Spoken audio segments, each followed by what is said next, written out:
16 December এই তারিখটা কোনো উৎসবের পোস্টার না, কোনো সাজানো বক্তৃতাও না, এই তারিখটা কোনো ফেসবুক স্ট্যাটাসও না। এই তারিখটা হলো রক্তে ভেজা মাটি, চেপে রাখা কান্না আর অসম্ভব সাহসের এক নীরব দলিল। আজ আমরা লাল সবুজের পতাকা দেখি, রাস্তায় পতাকা উড়ে প্রোফাইল বদলাই, শুভেচ্ছা জানাই, কিন্তু খুব কম মানুষই অনুভব করি যে এই রঙের নিচে চাপা পড়ে আছে লাখো না বলা গল্প, লাখো আত্মচিৎকার, লাখো জীবন, যেগুলো কোনোদিন আর স্বাভাবিক হয়নি। চলুন আজ একটু সেই গল্পগুলোর কাছে যাই, উদযাপন করতে নয়, মাথা নত করতে।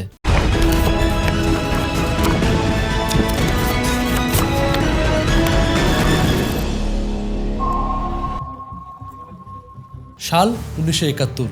এটা একটা বছর না, এটা একটা মৃত্যু উপত্যকা। 25 মার্চের কালো রাত, পুরো দেশ তখন ঘুমিয়ে, নিস্তব্ধ, নিশ্চিন্ত। গভীর রাত, নীরবতা ভেদ করে ভেসে আসছে ট্যাঙ্ক আর বুলেটের শব্দ। বাঙালি জাতির জীবনে নেমে আসে এক বিভীষিকাময় রাত।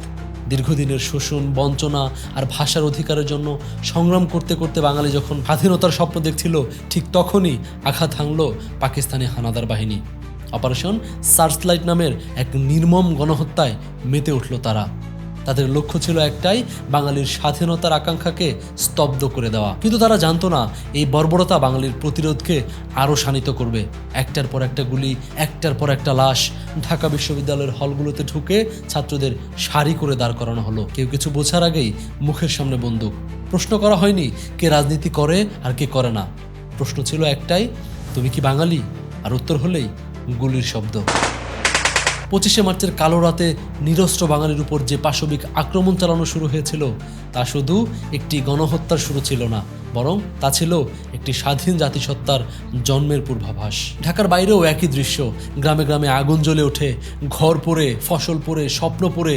ছেলে দেখে তার বাবাকে তার চোখের সামনে গুলি করা হচ্ছে। সে চিৎকার করে দৌড়ায়, কিন্তু কোথায় যাবে? মায়ের আঁচল আঁকড়ে ধরা শিশুটি জানে না এই রাতের পর তার জীবনে আর কোনো সকাল নেই। সে রাতেই এই দেশ শিখে যায় কান্না চেপে রাখা কাকে বলে, ভয় গিলে কিভাবে বাঁচতে হয়। ঠিক এই সময়ে কেউ কেউ ঘর ছেড়ে বেরিয়ে পড়ে। কেউ ছিল কলেজের ছাত্র, কাল তার পরীক্ষা দেওয়ার কথা। যেই হাতে কলম তুলে নেওয়ার কথা, সেই হাতে আজ তুলে নেয় বন্দুক। কেউ ছিল নতুন বিয়ে করা, হাতে তখনও মেহেদির রং শুকায়নি। বউয়ের চোখে ভয়, মায়ের চোখে অশ্রু। মা দরজায় দাঁড়িয়ে শুধু একটা কথাই বলেছিল, বাঁচলে ফিরিস, না ফিরলেও দেশের জন্য মরিস।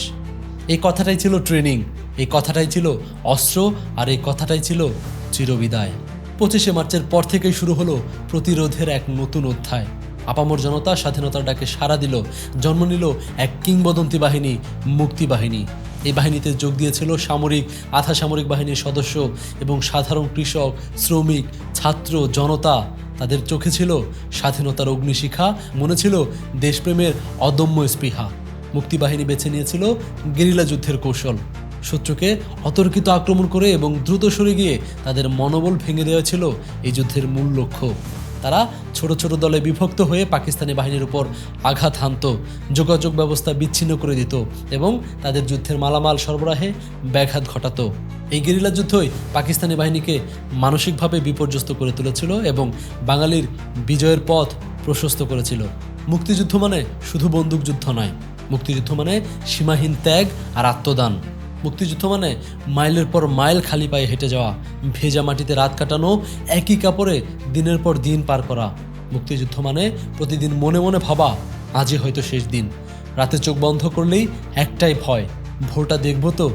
তবুও কেউ পিছু হটেনি, কারণ তারা জানতো দাস হয়ে বাঁচার চেয়ে মরে যাওয়া অনেক সম্মানের। 9 মাস ধরে চলা এই যুদ্ধে 30 লক্ষ বাঙালি শহীদ হয়েছিলেন। কত মা তার সন্তান হারিয়েছেন, কত স্ত্রী হারিয়েছেন তার স্বামীকে, কত বোন হারিয়েছেন তার ভাইকে। রণাঙ্গনের ভয়াবহতা ছিল আরও ভয়ানক। অসংখ্য মুক্তিযোদ্ধা হাসিমুখে নিজেদের জীবন উৎসর্গ করেছেন শুধুমাত্র এই দেশের জন্য। শুধু পুরুষরাই নন, এই যুদ্ধের সবচেয়ে নিষ্ঠুর শিকার আমাদের মা বোনেরা। আমাদের বীরাঙ্গনা মা বোনেরাও অসামান্য আত্মত্যাগ করেছেন। গ্রামে গ্রামে মেয়েদের আলাদা করে নিয়ে যাওয়া হতো, চিৎকার শোনা যেত, কিন্তু সাহায্য করার মতো কেউ থাকতো না। অনেক মা আর কোনোদিন স্বাভাবিক জীবনে ফিরতে পারেননি। অনেক কিশোরীর শৈশব সেই দিনই শেষ হয়ে গিয়েছিল। তাদের কোনো কবর নেই, তাদের কোনো নাম ফলক নেই। ইতিহাসের পাতায় তাদের কথা খুব কমই লেখা আছে, কিন্তু তাদের অসম্ভব কষ্ট দিয়েই তৈরি হয়েছে এই স্বাধীনতা। পাকিস্তানি হানাদার বাহিনীর হাতে নির্যাতিত হয়েও তারা দেশের স্বাধীনতার জন্য নিরন্তর সংগ্রাম করে গেছেন। মুক্তিযোদ্ধাদের আশ্রয় দিয়েছেন, তথ্য সরবরাহ করেছেন। তাদের আত্মত্যাগ ও প্রতিরোধ আমাদের মুক্তিযুদ্ধের অবিচ্ছেদ্য অংশ। এই বীর, শহীদ ও বীরাঙ্গনাদের আত্মত্যাগ আমাদের জাতীয় ইতিহাসের উজ্জ্বলতম অধ্যায়। 9 মাস, সময়টা ছোট শোনায়, কিন্তু প্রতিটা দিন ছিল এক একটা বছরের মতো ভারী। কখনো খবর আসে এই গ্রামটা আর নেই, এই পরিবারটা শেষ। কখনো শোনা যায় পুকুরে ভাসছে লাশ, খেতে পড়ে আছে পরিচয়হীন দেহ। তবুও রেডিওতে শোনা যায় মুক্তিবাহিনীরা এগোচ্ছে। বাংলা জেগে উঠেছে, রক্তের ভেতর দিয়েই আশা বেঁচে ছিল। দীর্ঘ 9 মাসের রক্তক্ষয়ী সংগ্রাম আর আত্মত্যাগের পর বাঙালি জাতি বিজয়ের দ্বার প্রান্তে উপনীত হয়েছিল। 4 ডিসেম্বর মুক্তিবাহিনী ও মিত্রবাহিনীর সম্মিলিত আক্রমণ শুরু হয়। এই আক্রমণে পাকিস্তানি হানাদার বাহিনী সম্পূর্ণভাবে পরাস্ত হয়। তাদের প্রতিরোধ ভেঙে যায়। একের পর এক মুক্ত হতে থাকে বাংলাদেশের বিভিন্ন অঞ্চল। অবশেষে এলো সেই মাহেন্দ্র খন। 16 ডিসেম্বর বিকেল 4:31 ঢাকার রেসকোর্স ময়দানে পৃথিবীর ইতিহাসে এক অপমানজনক আত্মসমর্পণ। জন্ম নেয় এক নতুন সূর্য, স্বাধীন সার্বভৌম বাংলাদেশ। এই ঐতিহাসিক মুহূর্তটি ছিল বাঙালি জাতির দীর্ঘদিনের স্বপ্ন পূরণের দিন। বিজয়ের উল্লাস আর স্বস্তির এক অভাবনীয় অনুভব। যারা এতদিন বন্দুক তাক করে রেখেছিল, সেদিন তারাই মাথা নিচু করে দাঁড়িয়েছিল। লাল সবুজ পতাকা উঠেছিল, যেটা কোনো কারখানায় বানানো কাপড় না, ওটা ছিল শহীদের রক্তে রাঙানো কাপড়। 16 ডিসেম্বর শুধু একটি দিন নয়, এটি বাঙালি জাতির এক গৌরব উজ্জ্বল ইতিহাস, এক আত্মমর্যাদার প্রতীক। বিজয় দিবস আমাদের জাতীয় ঐক্য, আত্মত্যাগ এবং স্বাধীনতার মূল্য সম্পর্কে শিক্ষা দেয়। এই বিজয় আমাদের শিখিয়েছে ঐক্যবদ্ধ থাকলে কোনো অপশক্তি আমাদের দাবি রাখতে পারবে না। ভবিষ্যৎ প্রজন্মের কাছে এই বিজয়ের সঠিক ইতিহাস পৌঁছে দেওয়া আমাদের সকলের নৈতিক দায়িত্ব। এই স্বাধীনতা আমরা পেয়েছি 30 লক্ষ শহীদের বিনিময়ে, হাজার হাজার মা বোনের সম্ভ্রমের বিনিময়ে। তাই এই বিজয়ের চেতনাকে ধারণ করে একটি সমৃদ্ধ ও উন্নত বাংলাদেশ গড়ে তোলার অঙ্গীকার আমাদের রাখতেই হবে। আজ আমরা প্রশ্ন করি, স্বাধীনতাকে শুধু কথা বলার অধিকার, নাকি অন্যায়ের বিরুদ্ধে দাঁড়ানোর সাহস? 16 ডিসেম্বর আমাদের মনে করিয়ে দেয়, এই দেশ কাউকে ঘৃণা করতে শেখায়নি। এই দেশ অন্যায়ের সামনে মাথা নত করতে শেখায়নি। এই দেশটা শুধু পাওয়া না, এই দেশটা হারানোর ফল। এই দেশটা লাখো অসমাপ্ত জীবনের ফল। বিজয় দিবস আমাদের মনে করিয়ে দেয়, আমরা বীরের জাতি, আমাদের আছে এক গৌরবময় ইতিহাস, এক আত্মত্যাগের মহাকাব্য। আসুন এই বিজয় দিবসের চেতনায় উদ্বুদ্ধ হয়ে আমরা কাঁধে কাঁধ মিলিয়ে একটি অসাম্প্রদায়িক, সমৃদ্ধ ও স্বনির্ভর বাংলাদেশ গড়ি। আমাদের পূর্বপুরুষদের আত্মত্যাগ যেন বৃথা না যায়।